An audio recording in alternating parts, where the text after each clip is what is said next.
Así que tengo el gusto de saludar a Julio Fernández Barayber. Yo soy Claudio Angelini y estoy aquí con Daniel Guerín. ¿Cómo está, Julio?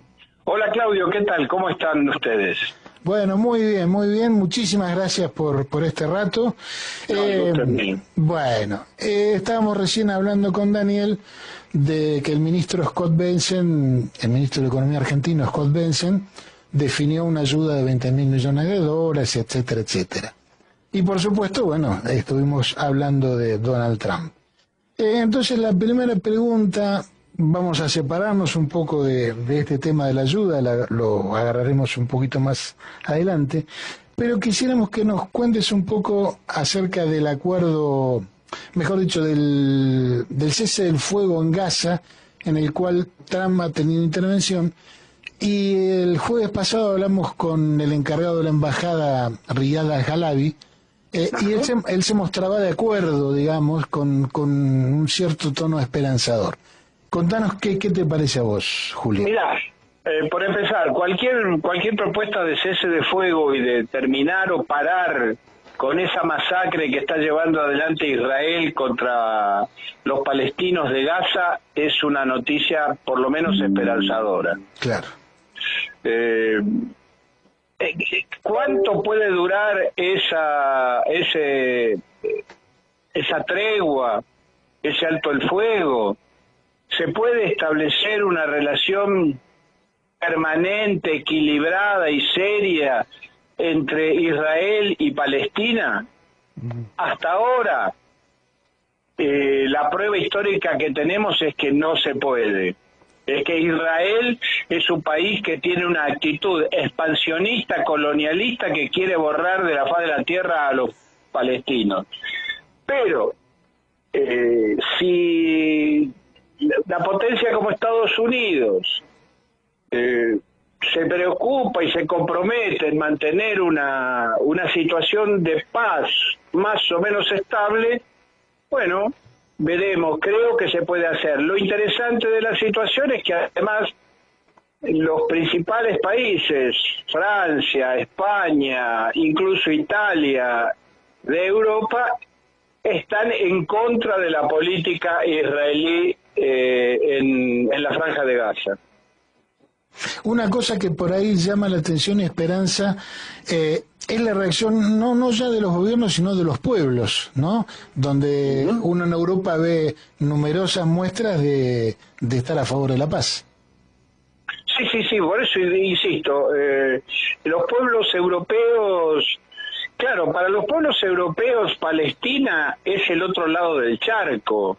A nosotros los argentinos nos parecen, en términos relativos, un problema lejano, pero para quien vive en Italia, para quien vive en España, para quien vive en el sur de Francia, Gaza está ahí nomás, del otro lado de la gran laguna que es el Mediterráneo, ¿verdad? Claro. Entonces, esos pueblos están muy comprometidos y lo que ocurre, el drama de los palestinos en Gaza golpea muy fuertemente en estos países como Italia, Francia o España, que tienen una importante migración de origen árabe y sobre todo de origen del norte de África. Julio, Daniel Guerín te saluda, un gustazo tenerte otra vez con nosotros. Hola. La pregunta que me queda dando vuelta de esta primera etapa, que en realidad todos los acuerdos que ha habido con Palestina los ha roto Israel históricamente. Totalmente, exactamente. No es un dato. Es un dato objetivo, no es un dato que esté... Si uno quiere ocultar eso, está bien ocultarlo, pero eso dejaría de ser... No es ideológico, es un dato de la realidad. Un dato de la realidad, lo hicieron. Ahora parece haber un garante significativo que sería Estados Unidos. Exacto. Eso es lo que aparentemente tal como está planteada la situación. A mí me da como que la paz y, digamos, los muertos, obviamente que los ha puesto Palestina. Ahora, ¿es la resistencia palestina la que ha provocado este punto de paso, de alto el fuego de parte de Israel? o son los acuerdos y la presión occidental? Bueno, a ver, para Occidente, ser testigo visual del genocidio que ha estado ocurriendo desde hace 4 años o 3 años en Gaza es algo dramático, habida cuenta de que la propia Europa sufrió hace 80 años un genocidio similar. Digo, es el espectáculo que ha dado el Israel en su salvaje ocupación de Palestina choca en la conciencia de los europeos e inclusive hasta de gobiernos conservadores o liberales como puede ser el de Macron o socialdemócratas como el de España. ¿Cuánto puede durar esto? Repito, no lo podemos saber. La experiencia que tenemos es que Israel ha roto todos los acuerdos y actúa como una fuerza colonialista de ocupación, cuyo objetivo es el Eretz Israel, el gran Israel, y quedarse con todo lo que ellos consideran que forma parte del territorio que Dios les dio hace 5.000 años. Sí, en algún momento se lo prometió, entonces está bien. Si tengo... Por eso. Entonces, ¿qué confianza podemos tener en los israelíes? Ninguna. Ahora, hay un compromiso de una potencia militar, económica y política como Estados Unidos y una aquiescencia y un apoyo de esa paz de parte de los principales países de Europa. Julio, ¿y cómo ves? Perdón, y quiero agregar, de los principales países de Europa, de Rusia y de China, que ha invitado a Palestina a integrarse a los BRICS. Ajá. Eso te iba a preguntar, ¿cómo veías el papel de Rusia? Bueno, pero lo estás diciendo claramente. No, totalmente. Rusia ha tenido particular cuidado porque hay una importante población israelí de origen ruso. No obstante lo cual, toda la posición de Putin ha sido sistemáticamente de repudio al genocidio y a la guerra de ocupación que ha estado llevando Israel. La novedad en ese sentido es que, por un lado, Putin ha declarado explícitamente estar a favor del alto el fuego y de una paz duradera, y Xi Jinping desde la China ha invitado a Palestina a incorporarse a los BRICS, es decir, a incorporarse al nuevo sistema mundial multipolar. Del cual vale la pena destacarlo, nosotros nos hemos ido, ¿no? Del cual vale la pena destacar lo que decís, porque nosotros también fuimos invitados. Es decir, ni siquiera pedimos ser incorporados, sino que los BRICS nos invitaron y el gobierno del fenómeno que tenemos repudió la invitación y la rechazó. Claro, porque uno analizando esto a la luz del interés nacional, ¿no? La política de alianza que propone Milei es justamente al revés de lo que debería ser, a nuestro entender. ¿Qué opinás vos? Totalmente. Digamos, lo que propone no es una alianza, sino una subordinación. Claro. A una potencia declinante, a una potencia que ha perdido centralidad en un mundo cuyo fenómeno más importante y trascendente es la aparición de la multipolaridad, es decir, de múltiples polos de poder que se han coordinado en una alianza básicamente comercial y económica, no política, como son los BRICS, para quebrar la hegemonía que sobre la política internacional y el mercado internacional ha tenido Europa Occidental y Estados Unidos desde el final de la Segunda Guerra Mundial.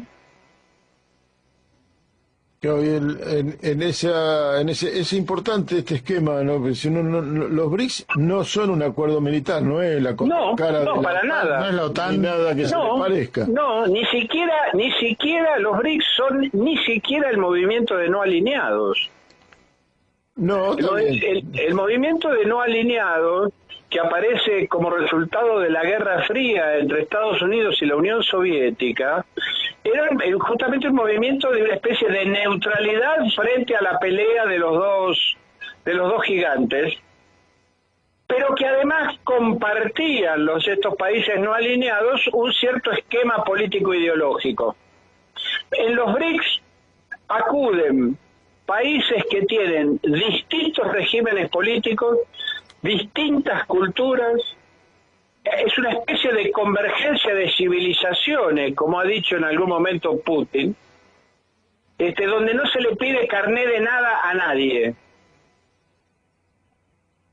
Lo que se trata es de fomentar las relaciones comerciales entre los países de las BRICS por fuera del esquema que propone Europa Occidental y Europa Occidental y Estados Unidos. Uh-huh.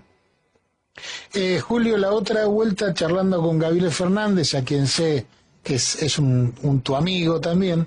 Sí, cuídense, es peligroso. No, lo queremos mucho realmente. Sí, pero hablábamos de la posibilidad o no de, una vez que este fenómeno se vaya, volver a producir ese proceso de ingreso a los BRICS al cual habíamos sido invitados. ¿A vos te parece posible esto? A mí no solamente me parece posible, sino que desde hace ya poco más de un año venimos trabajando con un importante grupo de compañeros y compañeras, periodistas, políticos, profesores universitarios, especialistas en relaciones internacionales, en lo que hemos llamado Comité Nacional BRICS. El Comité Nacional BRICS tiene como objetivo hacer conocer, investigar e instar a la incorporación y al interés del gobierno nacional y de los gobiernos provinciales en los BRICS, en la convicción de que los BRICS le abren a la Argentina posibilidades económicas, financieras y de independencia nacional y de soberanía que nosotros no podemos dejar de lado. Claro. Y más aún cuando no te costó ingresar, no te costó pedirlo, sino que te lo ofrecieron. No, nos invitaron y rechazamos. Imagínate que vos me invitás a tu casa y yo te digo, no voy. Claro. Sí, pero además lo hicieron un ratito antes de la cena, eso. No, pero está el banco de los BRICS, el Banco de Desarrollo de los BRICS, conducido por una compatriota suramericana como Dilma Rousseff. Sí. Las posibilidades financieras, las posibilidades de grandes inversiones en obras de infraestructura que los BRICS abrirían, además de generarnos la posibilidad de comercio entre los distintos países que lo componen, incluso en la posibilidad de hacerlo fuera del dólar. Claro. Es algo que no podemos, que es de estúpidos, de verdaderos tipos entregados a Estados Unidos para que hacemos lo que usted diga, señor. Claro, y nadie se plantea, porque esto me parece que es bueno aclararlo, que nadie se plantea de que sigamos produciendo soja, vendiéndole soja a los chinos y comprándole todo hecho.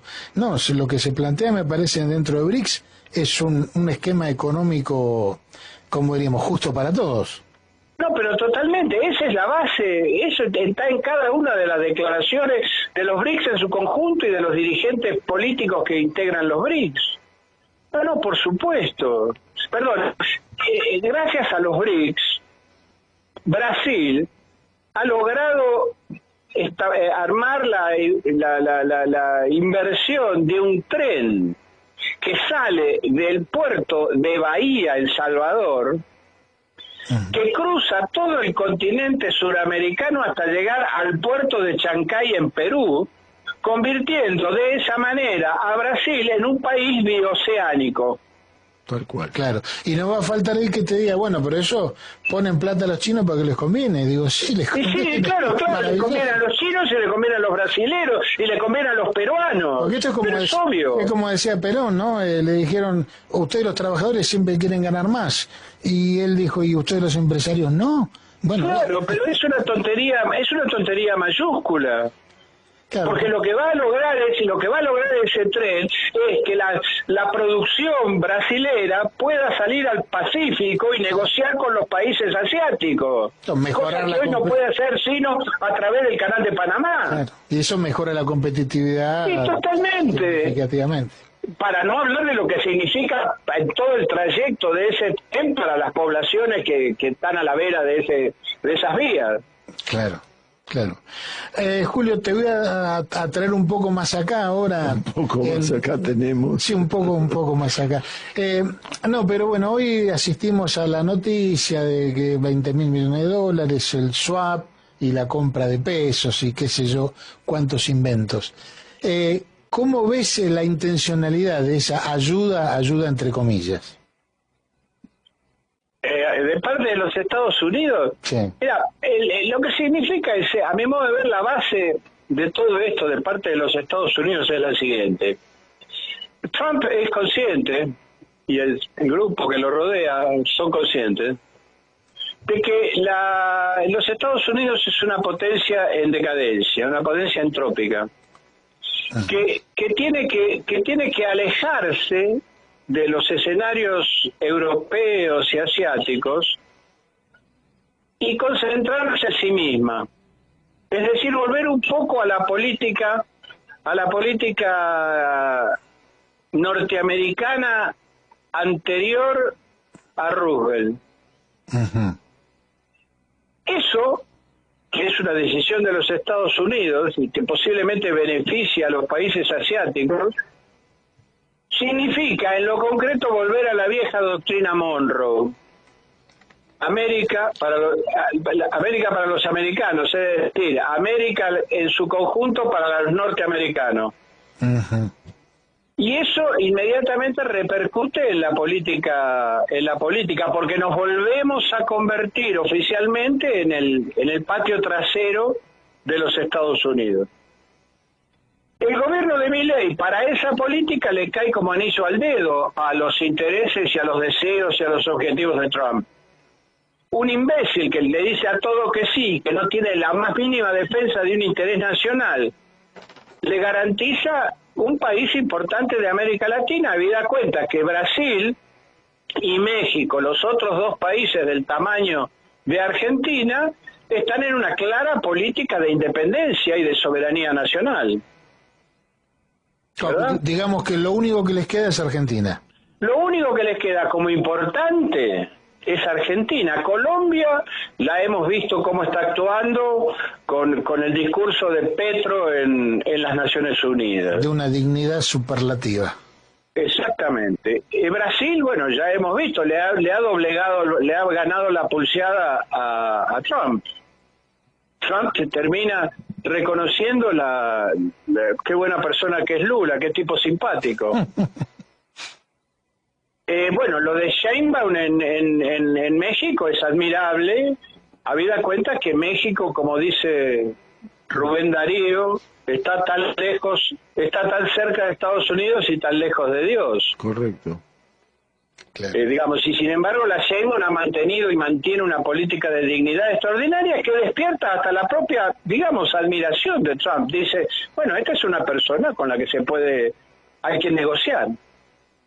Con Milei no tiene que negociar, el tipo está abierto de piernas desde el primer momento, lo espera con las piernas abiertas. Ahí no hay nada que negociar. Y eso se traduce en el riesgo cierto, digamos, de que corren peligro desde nuestros recursos hasta nuestra soberanía territorial. Sí, corre peligro nuestros recursos, nuestra soberanía territorial, pero lo que corre peligro es el gobierno de Milei. Sí, todo esto que hace Estados Unidos simplemente hace crecer el repudio generalizado al gobierno de Milei que se va a manifestar en las elecciones del próximo 26 de octubre.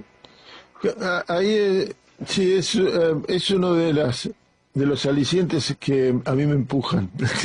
¿Cómo? ¿Cómo, perdón? Son los alicientes que a mí me empujan. Están No, pero es que es evidente, pasó con Brasil. Exactamente a lo que iba en la pregunta. Sí, Extremizan la contradicción. en Brasil extremizaron, bajaron a Donald Trump haciendo por Bolsonaro y atacando al gobierno de Brasil, y lo que ha logrado eso es levantar a Lula y dejarlo a Bolsonaro, que ya que no tiene quien lo defienda. No es claro que lo siga, pero además, en un país como la Argentina, que de todos los países de América Latina, no es el que tiene el menor aprecio a los Estados Unidos. Sí. Posiblemente por la vieja influencia inglesa en el siglo XIX, el principio del siglo XX, por lo que fuere, pero en Argentina los yanquis no son bien queridos. Claro, el Bradeno Perón sigue activo. Y se repite mecánicamente, sin que nadie se lo proponga, el Bradeno Perón. Que convengamos que era más elegante que la Melas, digamos. No, la Melas si vos decís la Melas Es muy fuerte, sí. Es muy fuerte, es mucho. Si te dejan el chiste picando, pero el chiste grosero picando. Está un poco fuera de... Hoy está medio fuera, ya no son chistes bien vistos, pero muchachos, pongan a otro embajador, no con ese nombre. No, pongan a otro embajador o pongan a... No, yo creo que esto sí va a ser... Esto es más jarabe de pito. Esto es más jarabe de pito. Se hacen pagar $7.000 millones en una semana. Si estamos en manos de un loco, un chimbero, un tipo que es timbero, que tiene la compulsión ocular, no trata de cáncer. Sí, no hay trata de cáncer, y este es un timbero, estamos en manos el Toto es un timbero. Sí, los Estados Unidos pretenden con esto ver si, porque por ahora no le van a dar un puto dólar de aquí al 26. Yo quiero ver cuando se encuentren con un gobierno que está con una diferencia con el partido que gane de 20 puntos. Y que ni siquiera va a poder lograr, hay que ver si logra un tercio en el Parlamento para evitar el juicio político. Claro, porque encima de eso sumale todos los problemas judiciales, todos los escándalos. Todos los problemas judiciales y los problemas de la gente que no tiene para comer. Claro. Sí, bueno, pero a los yanquis evidentemente eso no les interesa. No, a los yanquis no les gusta, no les interesa, obviamente, y no tiene por qué interesarles, la verdad que no tiene por qué interesarles.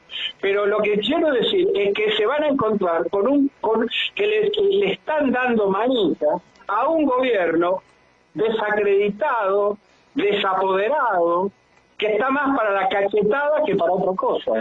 Sí, repudiado por la mayoría del pueblo. Repudiado por la mayoría, sin mayorías parlamentarias, donde le van a rechazar cuanta cosa diga. O sea, un gobierno que está más para irse que para quedarse. Tal cual. Ahora, Julio, ¿cómo ves en este escenario que estás describiendo?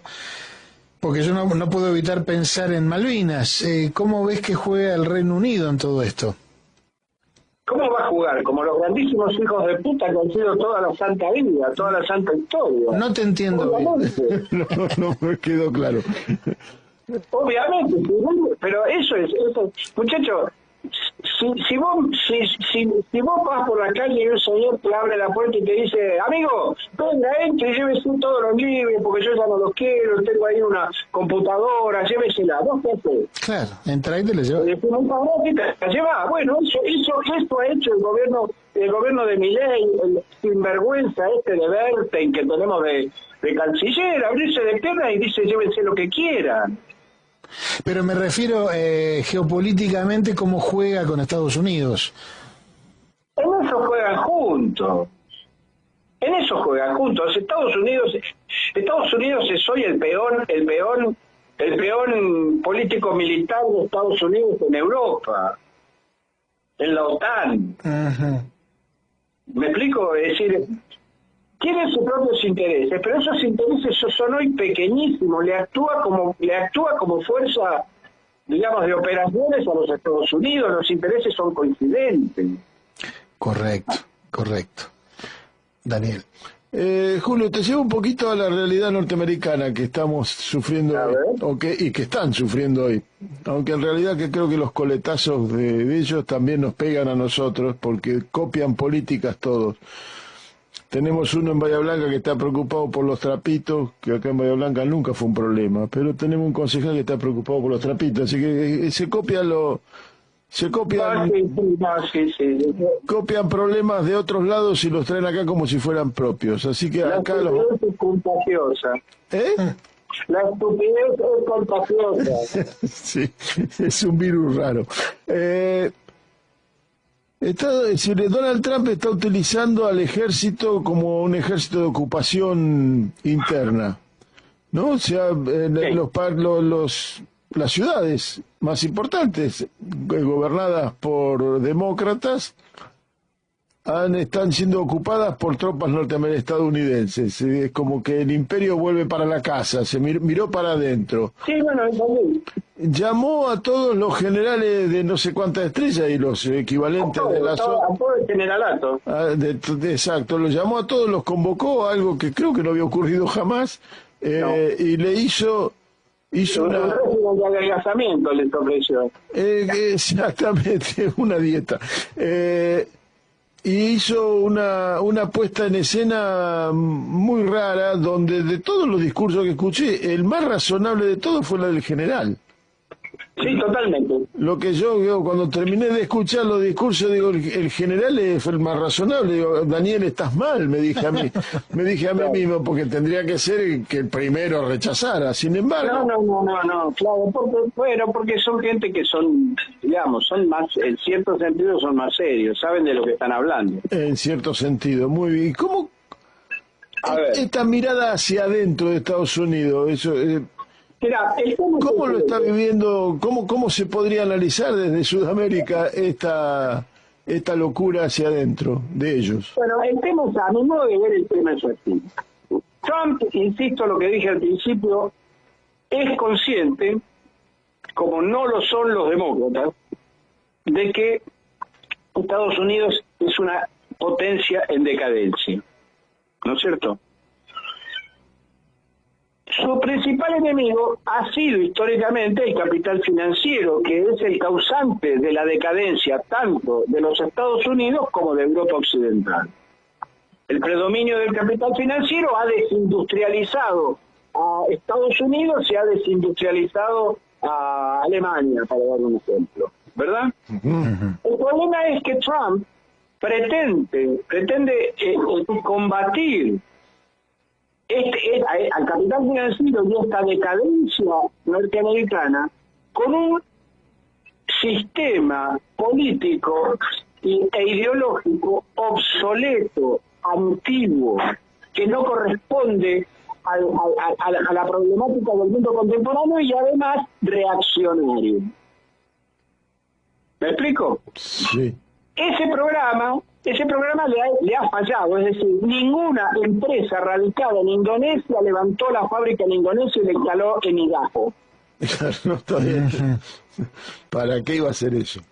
No, ¿para qué y cómo? Porque además en Idaho no tiene los sistemas de abastecimiento, no tiene personal calificado para llevarlo adelante, etcétera.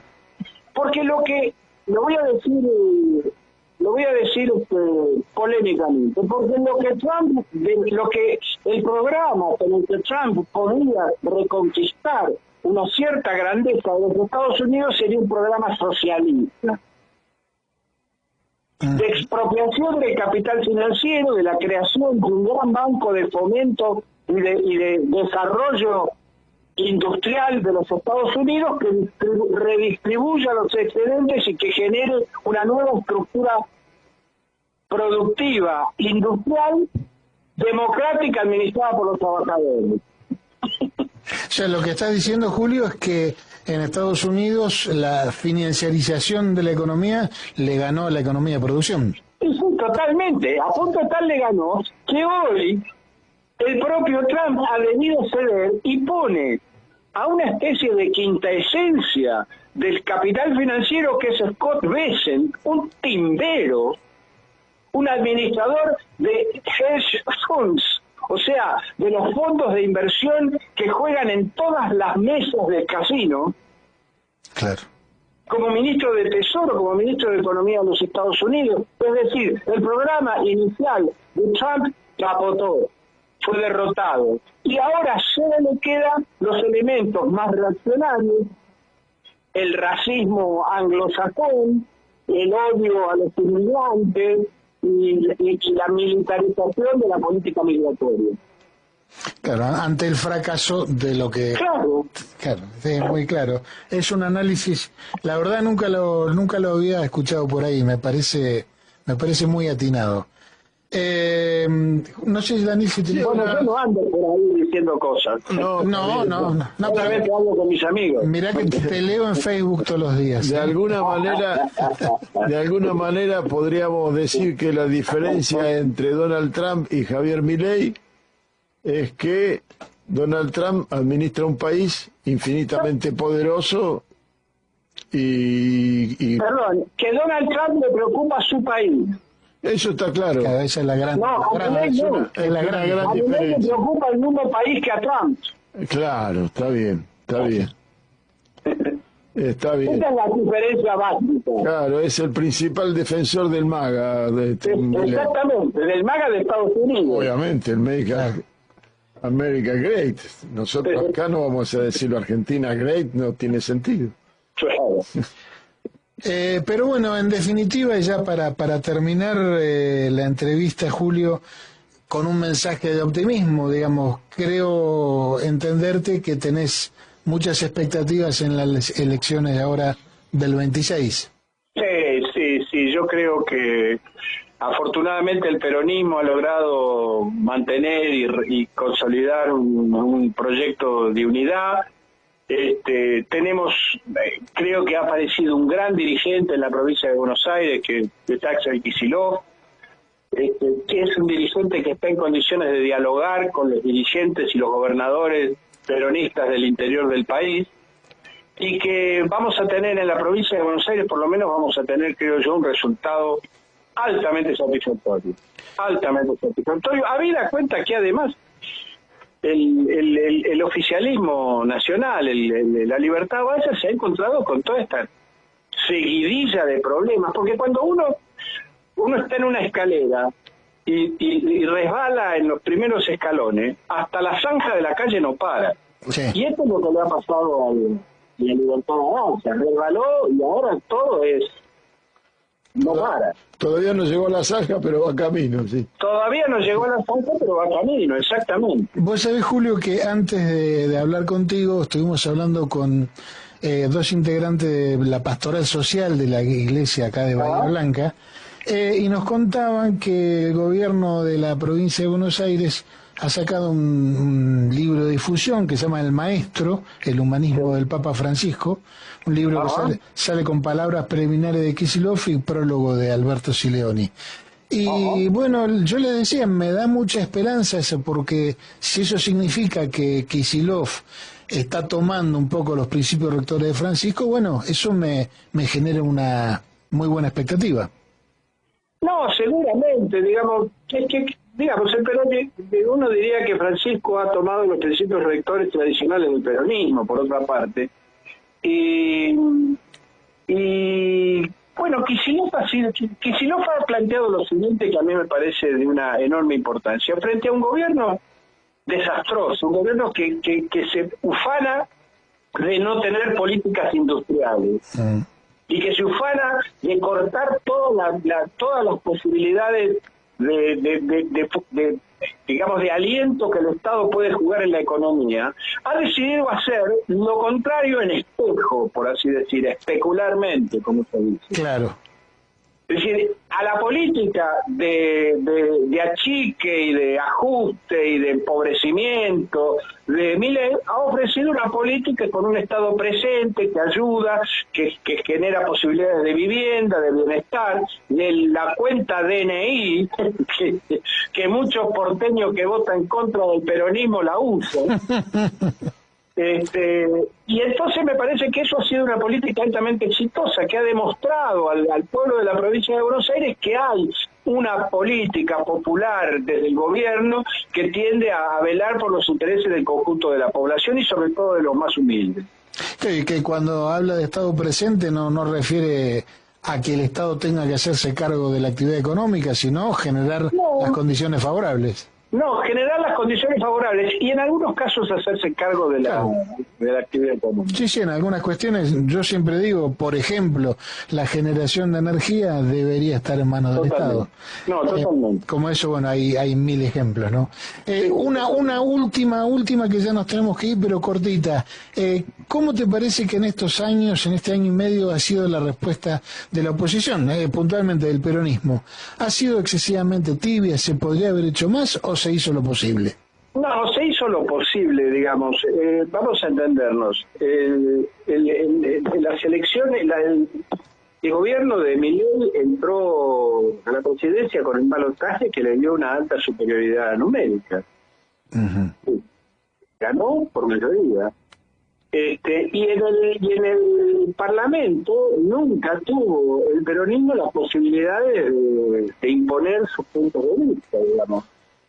Sí. Muchas veces es preferible no hacer nada a quedar pagando con un punto de vista que es derrotado. No, seguramente jugarse por algo que sabes que de antemano está perdido. Vas a perder, es tonto, digamos, es infantil. No, pero yo me refiero más a las actividades extralegislativas, a tratar de promover la toma de conciencia, no sé, un montón de cosas, pero que no se hacen en el Parlamento, se hacen sí, en la unidad básica en todo caso. Es muy importante. El peronismo, por supuesto que durante los 21 o 22 meses que lleva el gobierno de Milei, qué sé yo, 18, 17 meses el peronismo estuvo en crisis. Estuvo en crisis, pero perdió las elecciones.